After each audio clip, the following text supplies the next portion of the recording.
Hello everybody, Tiffany at Dragonflyer Studio here. I welcome everybody. If you're returning, thank you for coming back, and if you're new, then welcome to my channel. This series is focusing on breaking down the steps of creating a junk journal from either a book or a pre-made form.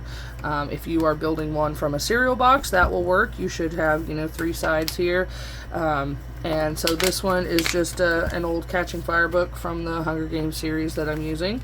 I have removed the original signature block, and I have taken off all of the pieces of the remaining glued in spine reinforcements. So we're just going to set the signature block aside, and this video is going to focus on showing you how to reinforce the spine, and then the next video will be on how to make it the hidden spine that's going to go inside. So there's 2 types of spines that you can do on a preformed binder like this. There is what's called a hidden spine, which is what this one will be. That just means I'm not going to be puncturing the spine with my signature stitches. There's also an exposed spine. This is what's considered an exposed spine. The stitches for the signatures come through the back of the journal itself. So let's get started. So for this, you're going to need whatever cover your journal is going to be constructed from. I have gone ahead and cut a couple of pieces of material for myself. This is about the thickness of cardstock, but not like greeting card thickness. You want a little bit of pliability in this, and that's going to become our spine reinforcer. And then I have also gone and found a piece of fabric that matches my yellow flaps, because I really want to keep the original design that's here. That's going to go over that white and kind of give it some binding. The material has a tendency, what we're focusing on doing with this, there's always a reason. Where this bends, the crease that's in this book, over years of doing this and this and this and this, eventually if we just started gluing onto this, the weight of the signatures and the embellishments and ephemera and all that is eventually going to damage this. So we want to reinforce it so that the longevity and the life of our journal is extended.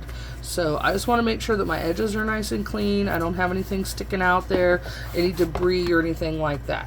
So what I'm going to do with this paper here is I am going to trim it down just a little bit, because what I'm trying not to do is I don't want to go past the 2 yellow edges here or the 2 yellow edges here. So I'm just going to put my paper like so, and I'm going to come in with my pencil. Can you see them on camera? I am. And I'm just going to mark there and there, and then scooch him aside for a second. I'm just going to line up my marks. On your mark, get set, go. And come in with my craft knife and just trim that down. Okay. Now, what I like to do with this, because it is going to go under the fabric, is I come in with a corner trimmer and I round off these corners. I don't want them poking out or messing with my design later on. So I've learned to do this little trick. It rounds them off and gets them kind of out of the way. Okay, so there are other ways that you can go about reinforcing your spine. I've seen some people use tape. I've seen some people just start layering fabric on here. However you want to do that is fine. It is your journal. You got to make it work for you. So all I'm doing is I'm pushing this down where that book has a natural fold, and I'm kind of starting to crease my paper so that it works with the book that's there. Okay, so now you've got something that looks like this, and we're just going to come in here and give that, I don't want a bone folder kind of crease. I call this a soft crease. So I am just going to run it over with my fingers on both sides.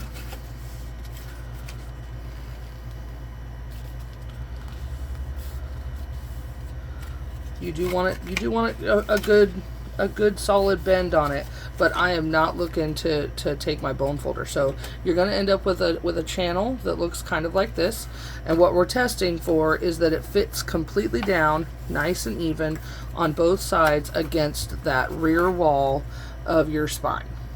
Okay, everybody can see that. There we go. So, and it's inside where I want my top and bottom to go. So, the material that I'm using, I strictly use Fabrifix silicone-based glue for all of my spine building.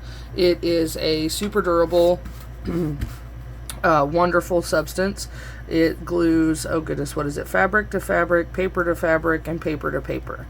Now, this is the part where you don't want to get stingy with your glue. This is the workhorse of your journal.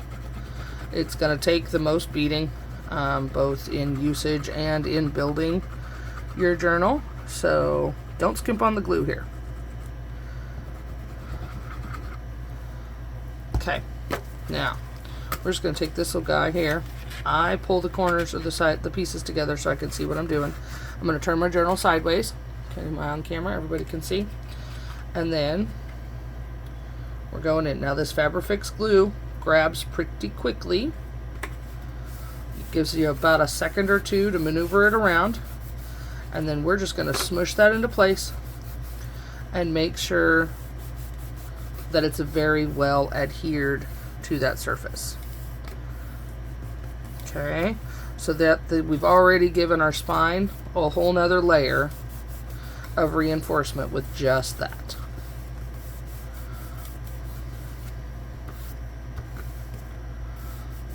Okay, so now what we can start doing is folding this edge over onto our outer flaps of our book.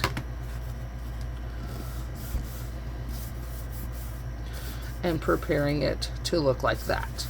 Okay, we just want to make sure that the corners are good, edges are good and sealed, and the silicone glue does not take long to dry. And the best part about silicone glue is it doesn't cause paper warping like white wet glue does, like Elmer's glue, PVC glue, anything like that. The silicone's not water based, obviously; it's silicone based, so it doesn't alter the paper fibers as it adheres. So what I'm going to do is I just put a bead of glue down into the little gap, and then I'm going to put the glue here on the flap, not on the book, so that I don't get glue where I don't want it.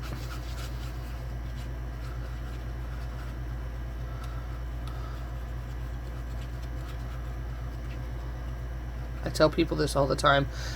Most of the products that I use for my junk journaling are found in yard sales, estate sales, garage sales, what have you. They're given to me. I've got a wonderful crafting friend who shares all of her scrap papers with me. She does scrapbooking, so she gives me all of her scraps. I am lucky enough to have that person. Don't rush out and buy a whole bunch of materials unless you just really want to, and then by all means go to town.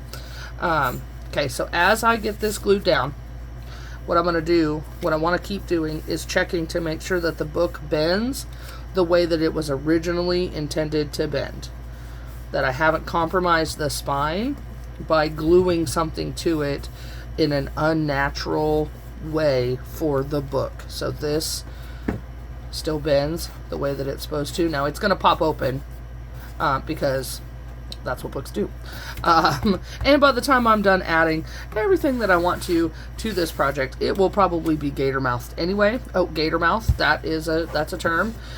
So normal books close like so. Most journals, because of the ephemera and the embellishments and all the things that we add to them, start to do this by the time they're done. I've seen some journals that when they're finished they sit like that. That's called a gator mouth. So yeah. And that's okay. Like this guy here, I created him. He's actually created out of a VHS, old VHS tape box. So if his tie wasn't on here holding him together, when he sits down, he sits like this. So he's a bit of a gator mouth, but that's okay. That just means it's filled with lots and lots of love and lots of pretties. Okay, so for those of you just joining me and my channel, I'm creating these little shorts. I try to keep them to less than 15 minutes. I break it down. It's a one step per video process. So this video is showing you how to reinforce the spine of a book that you may have repurposed for your junk journal, which I highly recommend. It keeps old books and stuff out of landfills and the garbage, and all of that. Now, this is not a genuinely old book. It just happens to be a book that I picked up at a yard sale for probably less than $1. And so what better way to use inexpensive items for art, right? Okay, so my paper is looking good. It's looking really good. I'm just making sure that that crease stays there.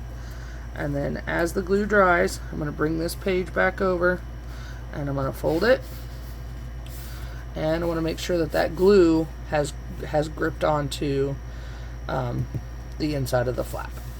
Okay, how are we doing on time? Oh, we're good. Okay. And the best part about that silicone glue, like you just saw me get it on my cutting mat here, if you rub it, it just balls right up and will brush right off. Okay, there's that. Okay, so now I'm going to come back and I'm going to bend my book at its natural spine on both sides. Because what I don't want to do, like I said before, what I don't want to do is I don't want to compromise the original spine. Okay, this book won't necessarily need to bend there, but it does need to bend there. Okay, so that's all very well attached, very glued down. Now, what we're going to do, and you could leave it like this, and then my next video is going to show you how to build the hidden spine. That is plenty of reinforcement as long as you've used a pretty good thickness of cardstock for your paper. If you're using just printer paper, I would suggest doing that a couple of times. Okay, but now paper will eventually degrade, break down, and tear. And so if you do this too many times, eventually that's what's gonna happen. So with all of my junk journals, I always come back in with a cloth reinforcement because cloth has a little bit more durability. Not that it won't break down, but it does have a little bit more durability to it. So, and I really like the way that looks. Okay, so I just cut myself a piece of pattern or a piece of cloth, and we're gonna go back in with our glue, silicone. This is why I use the silicone, because that fabric to paper ability right here is the glorious part.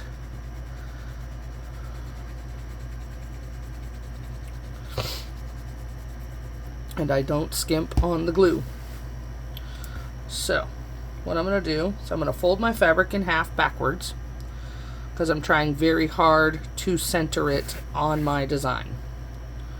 So what we're going to do is we're going to pick about halfway, and if it's not perfect, nobody cares. At least I don't care. You may care.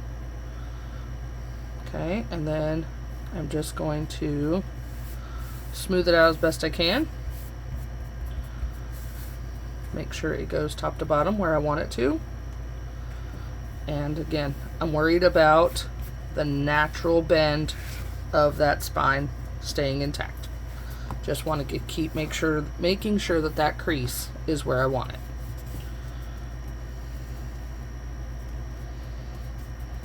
Okay, so now I'm going to lift this one up and I'm going to put glue on my fabric, maybe.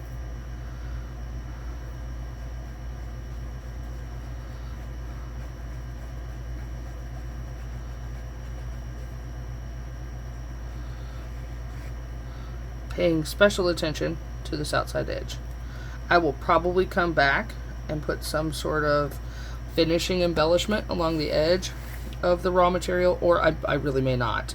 I've been known to do both. So now I'm just going to work from this crease edge out this way and smooth that fabric out,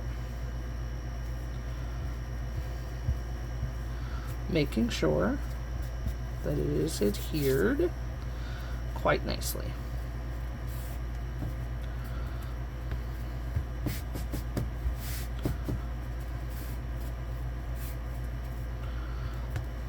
There we go. And I'm not worried about the material fraying. These are junk journals. They're meant to look a little aged, and I kind of like the frayed look. If that's not for you, you could come back with some lace or some ribbon and kind of finish that edge off. You glue it down well enough and it will stop the fraying look from happening. So just got to find your own design process. But these are the basic steps of a spine reinforcement. Wipe the glue off my hands. Okay, and then I'm just coming from the center, kind of stretching the fabric a little bit, making sure that it's nice and tight and that it's going to hold where I want it to.